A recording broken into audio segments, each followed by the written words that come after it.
that's the standard for Wi-Fi, you're probably going to see that again. So keep that in mind. It's also known as 802.11. Now, wide area network, WAN, is going to be where we can take this cloud and we could take multiple. Did I duplicate it? All right. We could take multiple buildings and we could connect them together, right? So what does that look like? Is kind of like this. So we could say this is in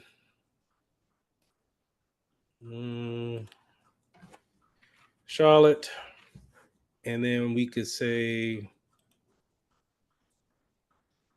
this is in Texas. But yet, even though this branch is here in a whole different state, we're still on the same network. We're just separated by distance. But what connects us is this cloud, right? Now, I'm not going into the configurations of how we are connected, but to the wide area network will consist of connecting two different cities or metropolitan areas via the network. Okay. And the best way of looking at that is like, let's say this is Bank of America, but so you got plenty of Bank of Americas in America, right? So you can say that the branch here in Charlotte can open your account, but let's say if you fly to Texas that next day and you go to Bank of America there, you want them to see the same information of the bank account you just opened, right? How they do that is through a wide area network. They have it configured to where now they don't necessarily have to dig a particular Ethernet cable all the way from Charlotte to Texas. They don't have to do that to connect these two. But yet we can use routers and we can use different uh, jump spots with our network in order to go from state to state, really from country to country, all over the world, connecting everything. That's why the network is such, it can be its own. You don't necessarily, I'm not getting into it. Networking is its own beast at the same time. Is, All right, is Metropolitan. that is that a setup like what they would call VLAN? A VLAN is more on your local area network, and that's virtual. So we'll get into. I don't know if I got either today or tomorrow. We'll probably get into VLAN, but no, VLANs is more keeping it more logical. I'll be on the whiteboard explaining that a little bit more versus it being um, a physical segmentation of the network. All right. So just like with wide area network, metropolitan network would fall under that category, connecting two cities. But the wide area network, not only that can they connect the two cities. Let's say if we wanted to say uh, uh, this is one campus, a school campus, and this is the library, and this is the academic building. Um, while we don't have to necessarily dig a cable all across the campus to try to connect everybody, we can use our cloud to connect everybody through the network. Okay. So whenever you see the word Soho, it's going to be a short term for small office, home office. These are typical small routers and modems that we see in our houses. That's given from a internet provider, which is going to probably be somebody like this, Time Warner, or over here in the Carolinas, we got Spectrum. I have a small telephone company called Corporium that they are the one that provides the internet via their telephone system. Sometimes they come in with a coax cable, and they give you, they want to, offer a bundle. Not only, hey, Don't just get internet. Please get the phone and the TV package as well. And that's mainly coming off of that coaxial cable that they go in there to actually install that network connection. So whenever you're looking at something like this is exactly what I'm talking about as far as on my whiteboard. These are logical imageries, and so it's kind of we like to have these drawn out to kind of give like a high level overview of what's going on. And this is exactly what I've said, right? You see our cloud, and that cloud can also be represented by a globe, right? There's nothing crazy. My bad, I thought y'all couldn't see it. It's nothing crazy. But this is typically outside of the network, right? This is public. This is why it's shaded in blue, right? So this is a public network. Now, whenever it goes into this router, and we're working inside of our business or our homes, we typically have a private network. Now, our private network typically is going to have a different IP address than a public network. So, show of hands, do we know? Uh, what do we know about IP addresses? Show of hands, like, does anybody care to talk on an IP address?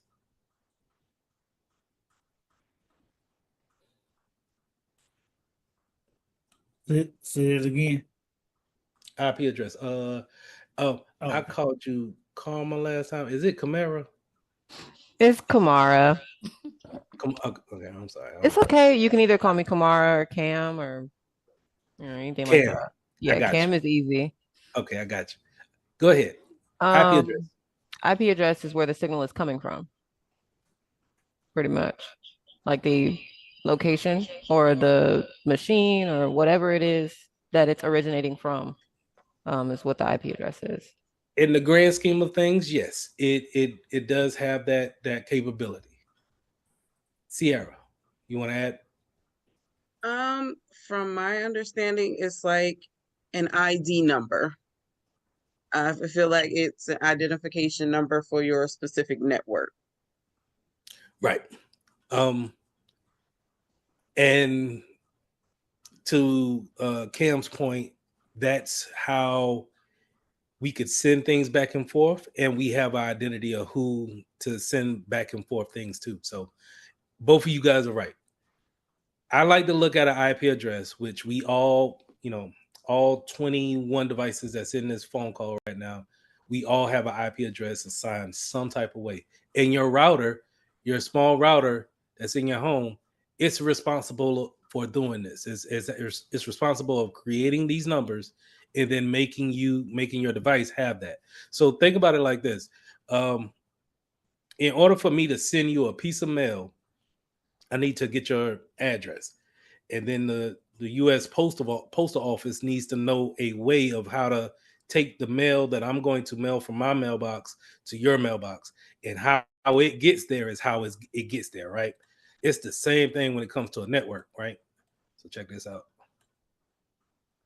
If I created a piece of mail in this office and I wanted to get it to this office, the United States Postal Office, is what I used as an example, will need to take it from this office, run it down this line, and then run it up to their scheme of how they actually divide the paper and get it on a certain truck or airplane or however they wanted to deliver it, and then get it to the mailbox here in this particular state, right? Or city, or wherever it's going. The same thing when it comes to an IP address. When it leaves my computer, whatever packets leave my computer, and when I say packets, that is what is being broken down and sent across the network. So let me see, how can I put this, because I don't want to make it to where I'm throwing so much stuff at y'all and y'all like, what are you talking about? And I didn't download Wireshark. All right, I'll do that later. All right, so an email. If I'm sending an email to you guys, once I hit send and it goes down to the Ethernet port, it breaks down into what we call packets. And these packets now travel across the network through its whole networking scheme in order to get to your computer, and then your computer builds it back up into a physical or a digital email that you can actually see. And so whenever you reply, it follows you to see me do my hands like this. It's being broken down into packets and delivered to you in somewhat real time. Right? So in order to do that, in order for you to understand that it's going from my computer in Rock Hill, South Carolina to your computer, wherever you may be at, that IP address is important to identify that person with. So to go back to our slide here, my IP address for my private network will typically be very different than what my public IP address will be. I have a private IP address and a public IP address.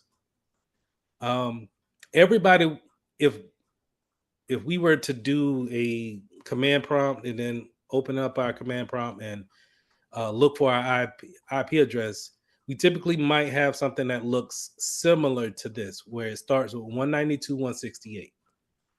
All right, those are private IP addresses, and it's only really a handful of IP addresses that we can have for our own home. But in a public IP address, it may be a lot larger because everybody's using those IP addresses. All right, we want to keep the private IP addresses private, but when it goes out to the public or it goes out to the cloud, it changes over into a public IP address. So real quick, what is my IP address?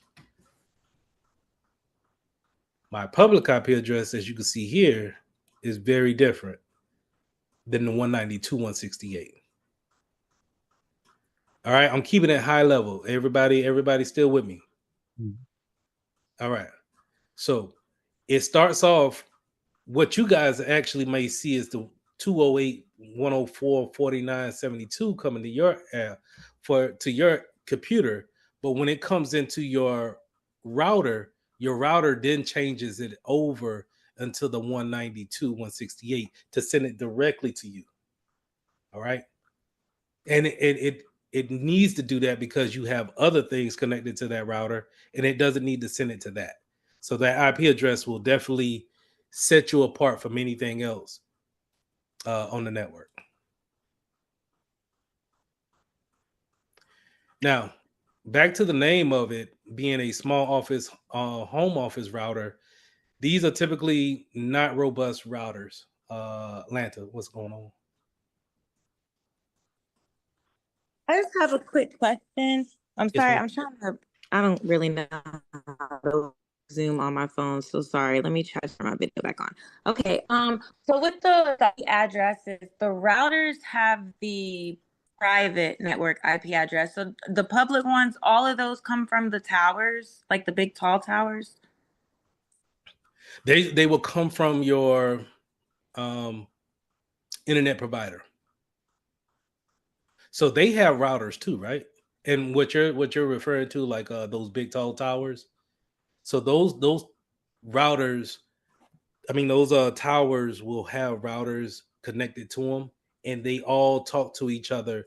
Just kind of like think about a telephone system back in the day, where it would be telephone poles up, right? And then if we really needed to call long distance, we would have an operator there to transfer the physical call to another call center, right? Same thing now, it's just automated. It's just all machines where, okay, if you want to go out to espn.com, that's cool, but that's located in New Hampshire. Okay, how do I get you there? What's the fastest way that I can get you there? And it jumps these different routers all the way up until it gets to ESPN's router, and then it jumps all the way back to your computer, just like that. And you have that interaction. So Okay. it seems like I'm taking a long time to explain it, but it happens so constant. Like I really, if I could really explain it, just to be able to see you guys on video and hear at the same time, the network is blazing fast. Okay, of course. No, you're good. I guess I was just trying to get a better understanding on pings. Cause like I do physical security as well. And we had a case recently where someone had went missing and we couldn't like look for her because we didn't have a waiver from her cell phone provider to ping the IP address. So I was just trying to figure out like what that meant. Okay. Going back to private, right? Is so, and this I see the rabbit hole right now. This is where, when we get into cybersecurity and we get into privacy, this is where this comes into play at. When this comes to a private network, it is your IP address. And it's not necessarily something that everybody should have the right to look into or know. So it's illegal for me to hack into Anthony's network and to see even his IP address or his IP address of his phone. Yeah, that's the equivalent of me going into his house without me asking and just walking in there and sitting down. That's the equivalent of it. So to your point of saying we didn't have the private IP address in order to ping her address, that's a privacy type of statement that you're dealing with. If it's almost like you need consent to let that information out. And so in order for that to happen, who will get in trouble? The ISP is going to get in trouble if they leak that information out. That's why I feel like it's a lot of I could bring up all these things of, hey, somebody got ransomware, somebody did this hacking. People are always doing all this crime on the internet. Nobody's going to jail for it. Because if we really put the money and time and effort to try to retrace everything back, we will have a bunch of problems with our internet providers giving that information away. So only when we're talking about true forensic type of cybersecurity investigations, maybe you might can get that information like that. But you're gonna have tough cases like that where it's just the information is unattainable. We haven't figured that part out. It's kind of like the Wild Wild West, in a so many words of we haven't created a standard yet. That was gonna be my question too. Is that, like she was just saying, it should be some type of standard procedure to whereas in the event of an emergency that we're able to tap into a person's what's called, because and I know that I don't know if if y'all had to do it, what is it, Iana, where they had, I've seen people, they've had to get court orders to break into these people's phones, but there should be something that says, okay, like she said, if we got a senior citizen or elderly person who may have a health issue or a medical issue that they have to be found within a certain time frame, and I've seen it happen a lot of times. We get the reports of missing elderly people who have medical conditions. So, I mean, I don't understand why is it that you have to go through all of this unnecessary stuff just to try to find an individual who may or may not be where knowing where they are or anything. It is you heard the term can of worms, opening a can of worms, and that's where you're getting at, where it may sound like a good idea in this scenario, but there are scenarios where it's just like, all right, okay, if we could do this for the senior citizens, can we do this for people under 18? Do we really want to, I mean, we all, I'm assuming everybody in this class has been past 18 for a while now, right? So we know what type of teenagers we were, and I don't even know what type of teenagers we would have been with the internet.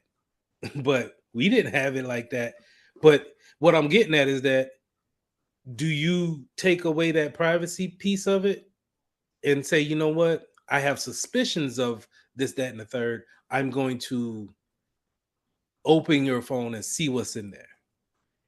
And that's why I think I said it last week, that if our job is not to cybersecurity, is not to put anybody in behind bars or anything like that. If you see something and you know, hey, this is going to go straight to a court case, leave it alone, get your hands out of it quick, fast, in a hurry, because it gets Okay. messy after that.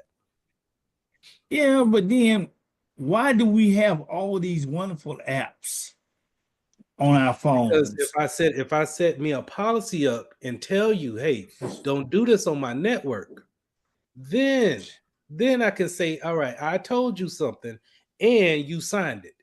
So now I can take proper actions.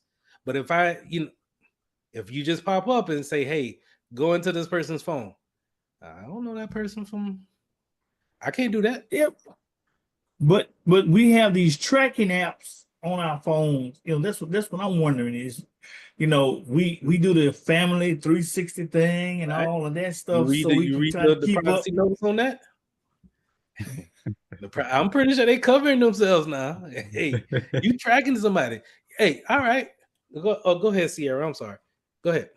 Oh no, you're I'm gonna fine. pull this up. But like for that kind of thing, you would have to have so many steps in place, because you don't know if that person is it may be someone else trying to find them, and they shouldn't be looking for them. So it kind of opens up so many possibilities of abuse, and I think more or less they would just rather avoid it. It's a wild, wild west. We haven't really figured it out just yet, to where, because as soon as you put it in play, somebody's going to say, oh, that's nice, I'm gonna figure out how to make that do what I wanted it to do. Crazy exes. Man, like it would be insane. Y'all laugh. Yo, it's true though. But It's it's true. true. I already know. I've been there. But y'all see right here, I remember teaching one of my first classes, and I pulled this up to show them, GPS tracking, and Google had a whole timeline on me for a good 3 years. Yep. Tracking me everywhere I go. You got to go in and turn all that stuff off. It's sad. And you don't think about it. You just get in and you keep rolling. Yep. They don't tell you nothing what I'm about saying it. is that when we talking about hacking, it ain't too much that you got to do, really. You want to just, if you really, what is your motive? What you trying to do? Trying to find where somebody at? That's what we talking about? Yep. All right, the only thing they probably ain't turned this off. How many of us got locations on our phones now just so the app will work? The app constantly tell you, hey, I'm not going to work unless you turn on your local sharing or you got to turn on your location. Locations. Yep. So, yes. I have one more question. Go ahead. So how does that relate to like VPNs and regions? Because like I know with VPNs, you can, I guess, mask your location, but I'm a little confused because, for example, I own a business, so sometimes I have to buy wholesale. So some of my vendors, they're not in America, and the websites might be restricted, and my vendor will be like, oh, we'll just use a VPN. Or if it's an app and it's not in my region, I just change my region to like China, and then all of a sudden I can download the app, but I'll still have problems. So how does that relate to like the IP addresses? So, okay. Am I masking my actual IP address when I'm trying to make an order? No, you're just using a different router or route. Like, let's say if going back to the analogy of a mailing the U.S. Postal Service, right? Instead of using FedEx, now you're using UPS. That's the easiest way I can say a VPN does it. So instead of you still work for this company here, right? And you still want to use the internet, but they're just saying, oh, okay, it's restricted up here to get there. only thing we're gonna do is we're just say, hey, come here, use the VPN, and now you can use this purple cloud, and now you don't have to go through the normal traffic there and get blocked. You could come here, and now instead of it saying that you're coming from Atlanta to go into Charlotte, you're coming through Tallahassee, and you just took a different route. That's not It's a restricted. different region. And it adds a security benefit because now it has SSL encryption on it, to where if anybody is snooping the network, and we'll go over that maybe this week, where they're snooping the network, they won't be able to see that network. It'll be gibberish to them. So I'm guessing we're gonna learn a little bit about Wireshark. Yeah, that's why I tried to show it, pull it up, but I didn't have it downloaded on this computer. But I definitely have it tomorrow. Okay. But sniffing the network is definitely going to be something. This is the gateway into the dark web. Like, Yep. The dark web is just going to be different proxies and different routing ways of going to a part of the internet that's not advertised as much. It's part of the internet. It's just not as advertised, and you gotta know somebody that knows somebody that knows somebody Kind of like a back door. that knows somebody else. So go ahead, Jonathan. Okay, thank you So- for the clarification, because I was confused. I thought VPNs were another IP address themselves, so thank you. Oh no. They are whenever you think deep VPN, just think about, I want you to think about tunnels. A secure tunnel that's a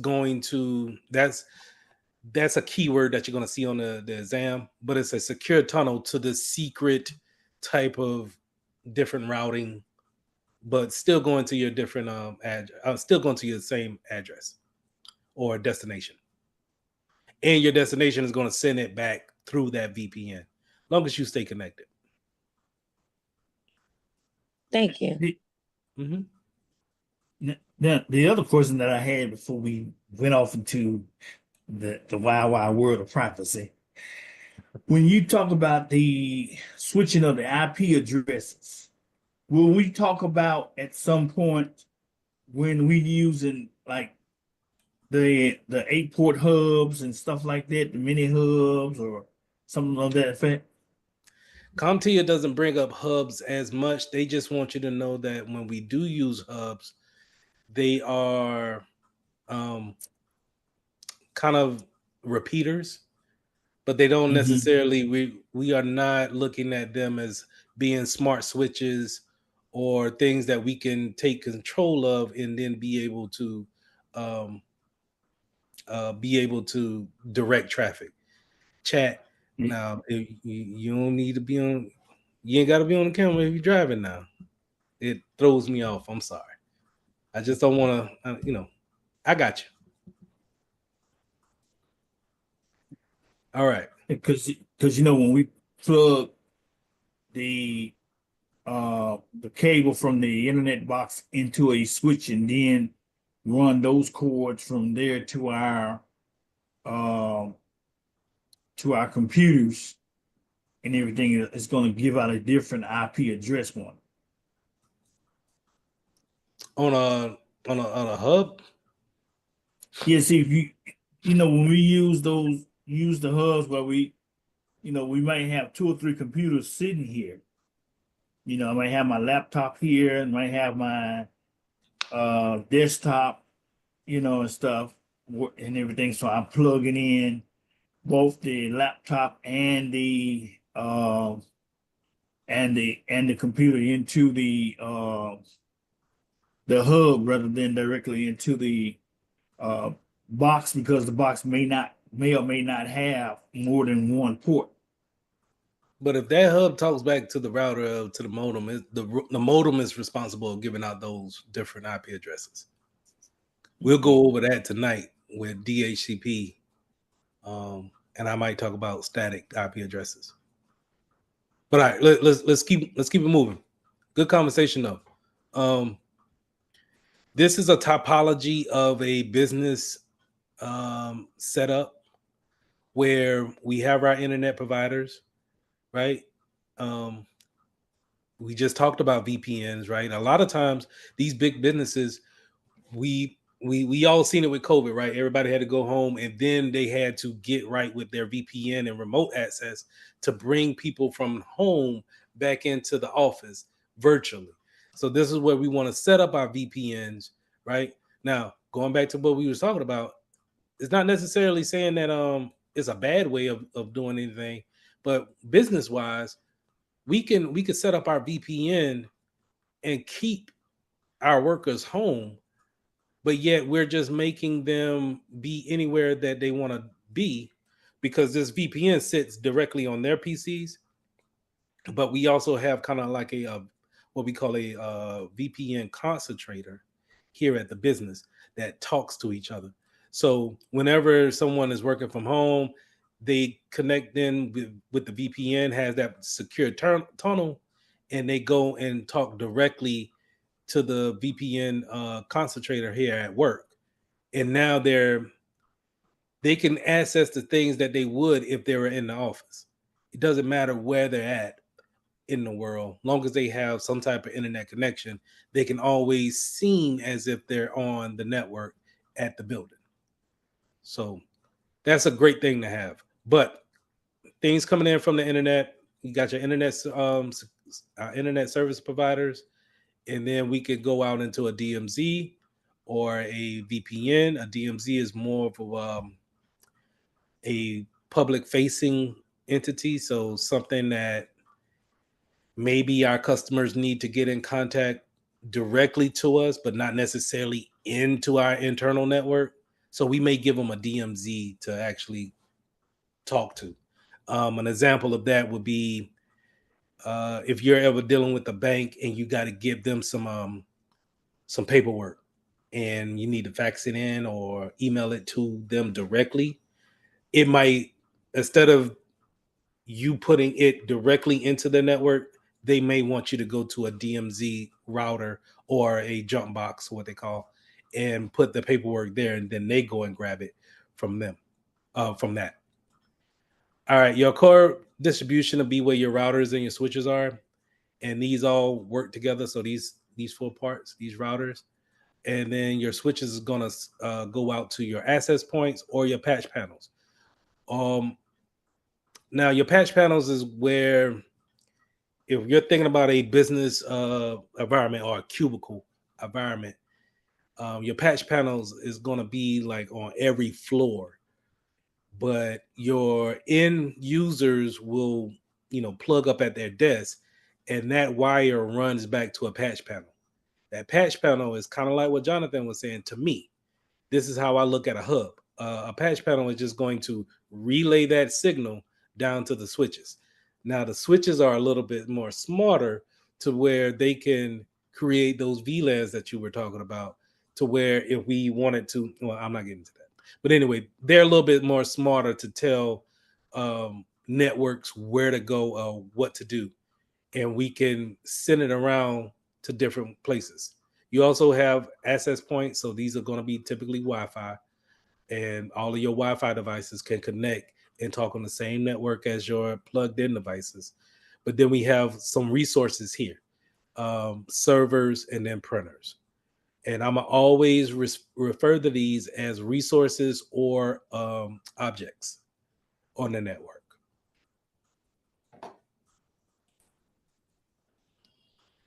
Data centers are we familiar with data centers, or have we seen data centers before, like a legit data center? They typically are going to look like this. Some of these are a little extreme, like that's extreme, but not really. Like the data center for Google is something like this. The bank that I worked for in Columbia, South Carolina, it was similar to this, where you have servers and routers and switches just kind of taking up a warehouse spot, and you wouldn't believe how important airflow is for this particular building. You wouldn't believe that airflow is probably going to be one of our topics in Security Plus, because we need to make sure that if we, if you're running all these servers at the same time, 24/7, and what's the main thing we talked about in the first couple of lessons? Heat, right? All of these things are going to be generating so much heat to where you need tons and tons of just airflow to try to get these computers, these servers to cool down. So your air conditioner bill is going to be typically sky high on a big data center like this, right? So these are places where, and mind you, networking is going to be point of emphasis. The power, making sure that we don't lose. Epiphany, I'm sorry. Go ahead. I didn't mean to interrupt. You could have finished. I was just looking at the just adding to your point with the data center. I was in one in Brentwood, and the very first one I ever went to in Brentwood, and how cold it was in there. Like normally, like in hours, like I work for the legislature, and typically ours is much smaller, our server room, but you have to be cold. But when I actually went to the data center that was in actual Brentwood, like that was my very first time of going inside, and they were stacked just like that in the black. And the building was actually a data center that hosts about, I think he said about 15 different companies in there that they had. And I was just blown away by it, because it actually, the one that you had beforehand, it looked kind of like that one with all the gray ones, but just how cold it was in there and all the wires, because I was like thinking I'm doing something in our server room until I pull up on a data center, and I was like, damn, like, nah, you really ain't doing nothing. No, it's just it's a network, right? And that's what I'm saying. Networking itself can be just its own beast, to where, I know cybersecurity is the hot new thing, but them networking engineers, whenever I talk to them, I don't move no type of anything with them. They just they set in their ways, and I get it, and we kind of battle for the company and the network which they build, but it's up to me to make sure it's secure. But these are just, this is what makes the information attainable. This is what where we can create the data, but this is what makes it available for people to actually get to and use it. So when something goes down, now imagine when we were talking about the RAID system, this is where this is, OD RAID system, but it's the same thing. What I'm trying to say is that when something or a drive goes down, we want to get those alerts so we can go in there and make sure we change them out, and so nobody sees anything that's going on in the background. That's why SolarWinds is kind of very important to have. Yeah, have those alerts always. Mm-hmm. Now, Sierra, to your question, is it bad for the environment? I think anything is bad for the environment, but yeah. Yeah. Did you see that data center in Charleston? Let me pull it up again. But Sierra must be in Memphis, because we've been fussing about this here in Memphis with the Elon Musk one that he put down here in Memphis. In Louisiana, and there's been talk about getting one here. So, and there have certain people that are like, no. Where are you? That it brings, man, shoot. Wait, where are you, Sierra? Louisiana. I'm in the Baton Rouge area. Oh, okay. Yeah, well, Musk just put one, the XAI or AXI, something like that, is here in Memphis, but they've been fussing about the wind turbines and stuff that they got out there.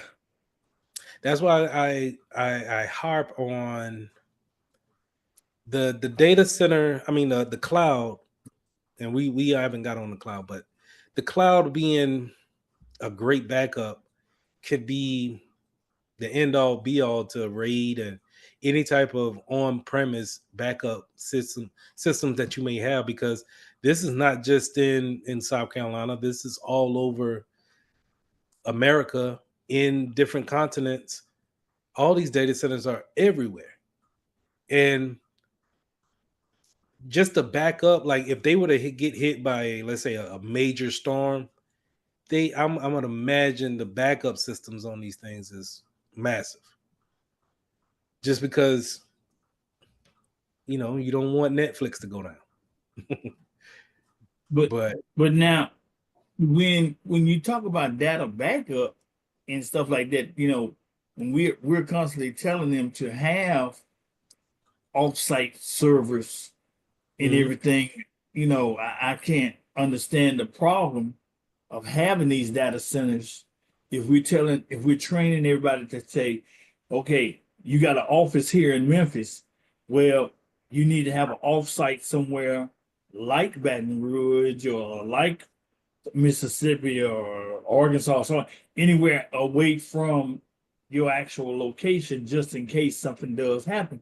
Because you know, especially now, we like now we're getting ready to go into storm seasons, and we had a period where we had like 3 to 4 weeks of tornadoes coming through that have just done destructions to a lot of places and everything. So you know, I mean, these places are down, but they got to keep that data stored somewhere. Right. And it's easy to, you know, not put it in the same region that you got. Like you see these right here, those are air conditioners, man. Keeping that place cool. Like when I think about the jobs, like you can imagine being an air conditioner mechanic and you got a contract with Google to just, that would be my only contract. But anyway, all right. So networking, the power that goes into those type of centers have to be on point, because again, you got to keep all of those machines up and running. Again, we talked about climate control, physical assets.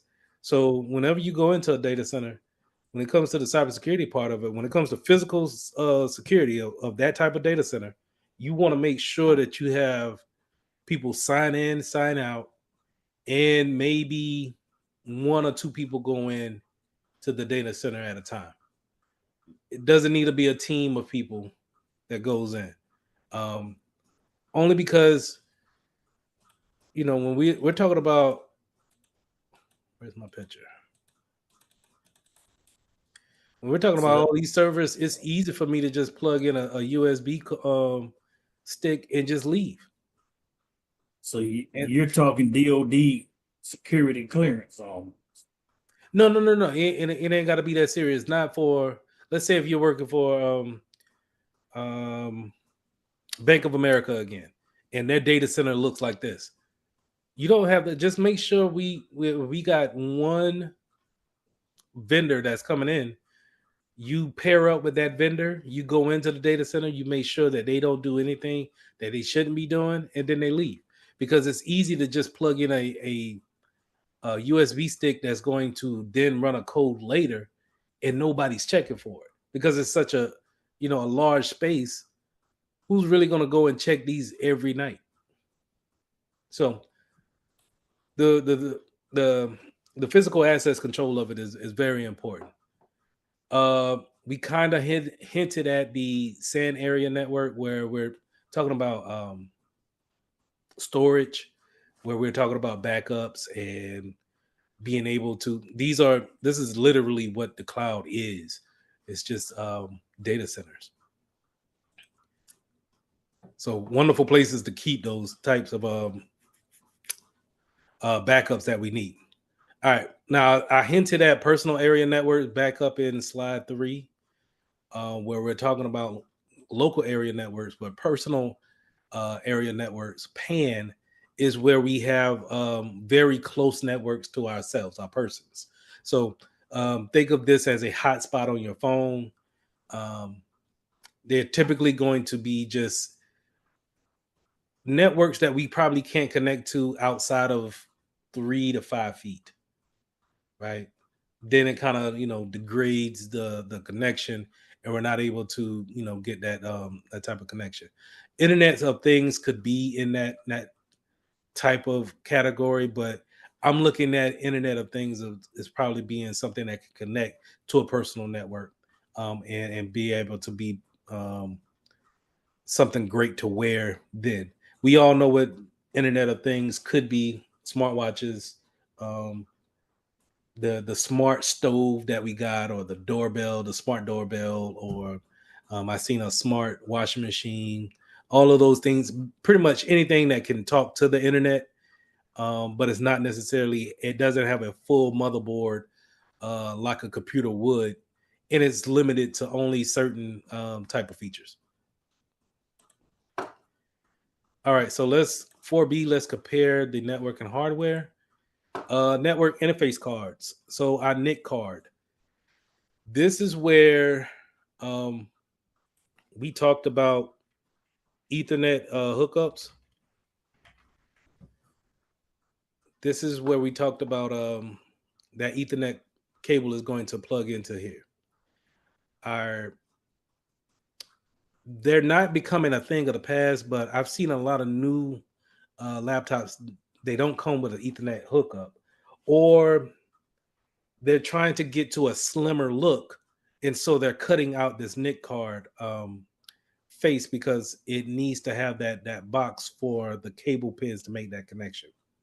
Now, going back to this slide here, and it says MAC address, media access control. So when we go to our, first of all, when you guys see me pull up the CMD, I'm going to pull up my CMD a lot, my command prompt. You can pull up yours too if you want. That's going to your start menu, typing in CMD, and the application that comes up should be command prompt. Now, in your command prompt, this is typically, and I'm gonna give away some hints right now. This is typically where I want you to go at to find your IP address. And how you find your IP address is by typing in the command ipconfig and hitting enter. Hold on, because my drive is gonna pop up in a minute. Oh, all right, popped over there. Now, when it pops, when you hit enter, it's going to come back with some information. And this is where we could see our IP address that's going to be under IP version 4 address. This is typically where we're going to see our 192.168 address. Now, if we go back to our command and type in ipconfig space /all, we will get a lot more information. So let's go back up here, right? And I'm only looking at Ethernet adapter 2. This is where that NIC card is at. So I still get my 192.168.56.1. This is my address here. But I'm also able to see, hold on, never mind.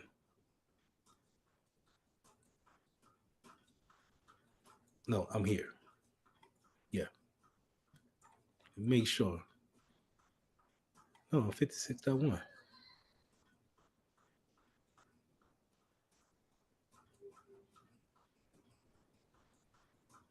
So what I'm looking for now is my default gateway, and I'm going to explain my default gateway in just a second. But I was confused on if I got 2 NIC cards in here or not. Probably do. All right. So I got another IP address here on the version 4.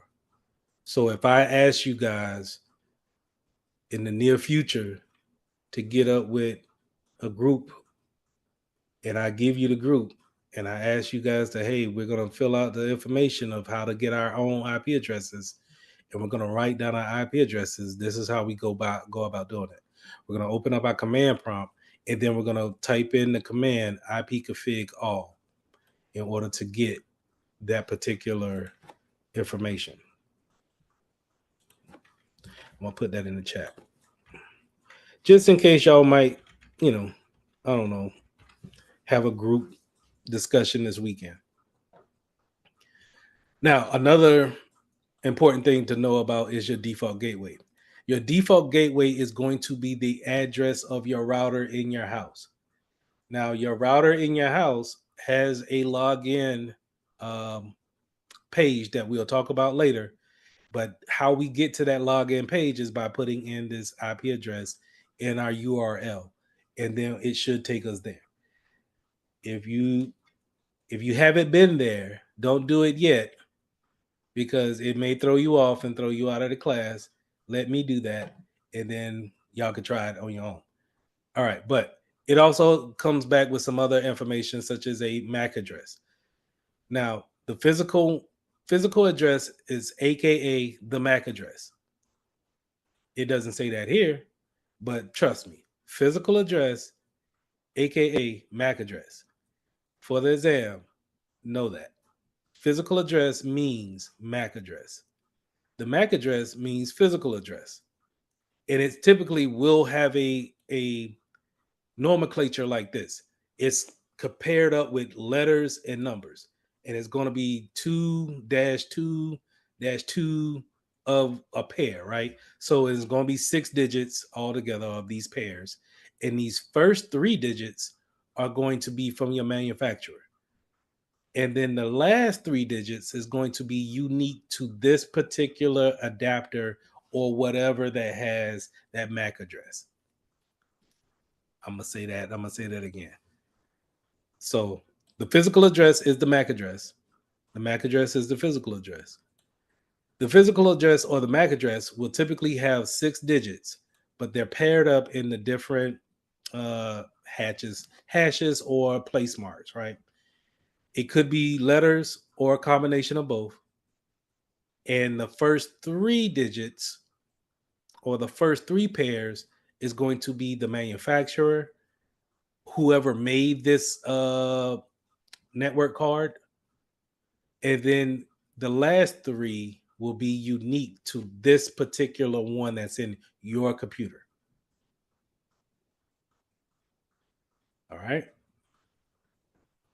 Don't worry about version 6. Don't worry about these just yet. I know it's looking like don't worry about none of these. All these have purpose, but let's just look at IP addresses, the MAC addresses, and we'll talk about subnet masks later. Excuse me. Yes, ma'am. So IP addresses, MAC. What about Wi-Fi addresses?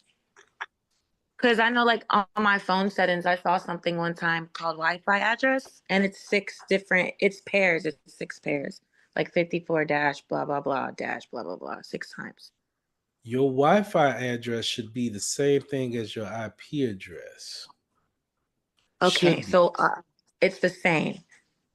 Yes. Okay. In order to okay, don't take that literally, right? So if I were to, I'm on a Ethernet connection right here, because if you look in the lower right-hand corner, if you can see that, it shows a little computer with the Ethernet cord right beside it. That means I'm physically plugged in. If I were to change that to a Wi-Fi signal, the phone call that I'm on with y'all will blip, and then I will have a totally different IP address, but the naming convention would be the same. I will have these 4 ports or 4 numbers. It would just be different numbers. I might have 63 instead of 62. Okay. Okay, it should be the same. So if you had a longer number, it might have been an IPv version 6.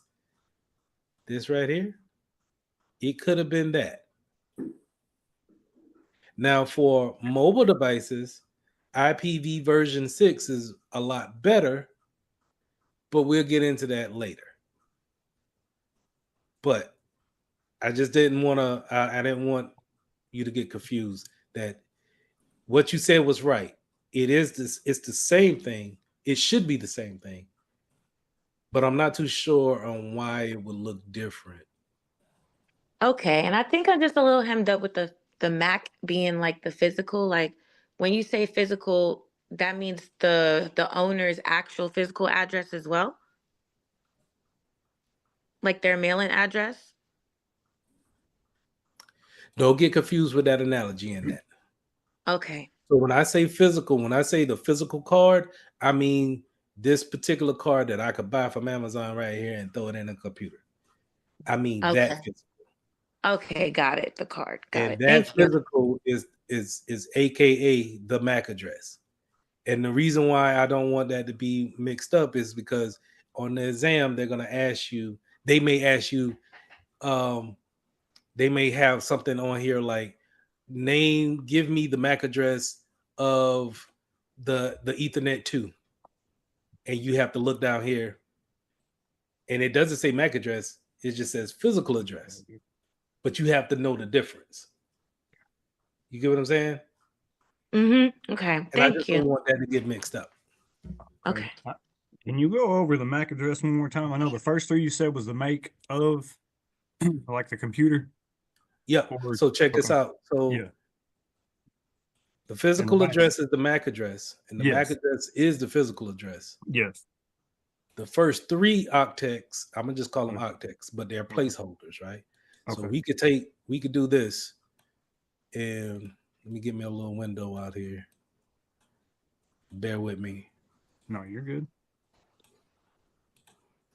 And I'm gonna say, we're working on. Let's work on this one right here. Okay. So 0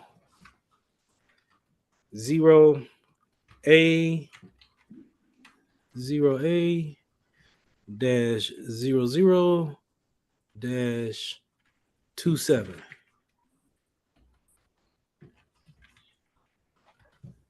Type that in. And let's go to the first one. Hopefully that gives us some good information.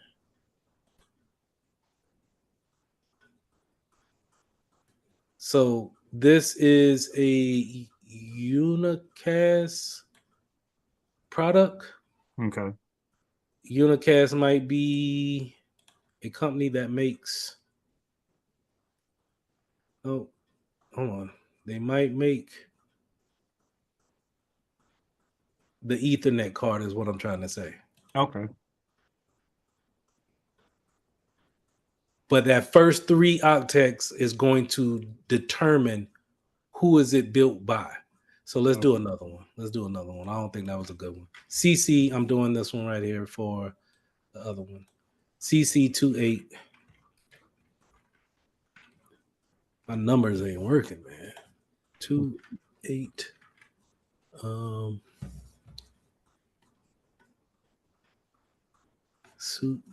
CC2888. All right, that's better. Okay. All right. It came back with this vendor, which is a Asus. I think this is an Asus. Yeah, this is an Asus. So this lets you know that Asus made this particular gaming card right here. Gaming card. Or I'm sorry, Ethernet card. But the last three is going to be unique only to my PC.